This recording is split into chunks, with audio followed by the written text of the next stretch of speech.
नमस्कार.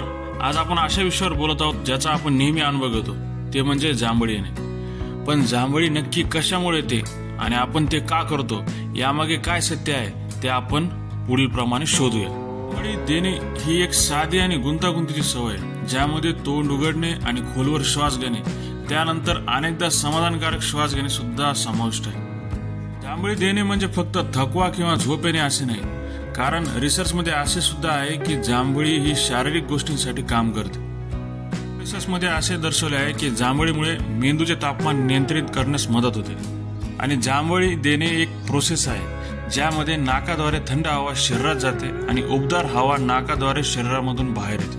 देणे देखील आश्चर्यकारकपणे संसर्गजन्य आहे. एखाद्याला जांभळी देताना बघून आपल्याला सुद्धा जांभळी कशी काय येते याचा देखील तुम्ही अनुभव घेतला असेल, कारण अशी जांभळी येणे देखील आपल्या शरीराशी डायरेक्ट कनेक्टेड असल्याचे समजले जाते. आणखीन एक कारण म्हणजे जेव्हा आपण दुसऱ्याला जांभळी देताना बघतो तेव्हा आपला मेंदू थकलेला आहे असा आपल्या मेंदूचा गैरसमज होतो आणि परिणामी आपल्याला सुद्धा जांभळी येते. म्हणून पुढच्या वेळी जेव्हा तुम्हाला जांभळी येत असेल तर तुम्हाला थकवा, ताणतणाव किंवा इतर कोणतेही पण कारण असू शकते, तेव्हा तुमचे शरीर तुम्हाला काय सांगण्याचा प्रयत्न करत आहे याचा विचार करण्यासाठी थोडा वेळ घ्या.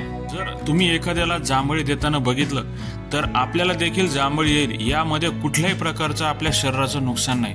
म्हणून आपण आपल्या शरीराचे ऐकावे आणि शरीर नक्की आपले आभारी राहील. व्हिडिओ आवडला असेल तर नक्की लाईक करा, शेअर करा आणि चॅनलला नवीन बघण्यासाठी आला असाल तर सबस्क्राईब करा.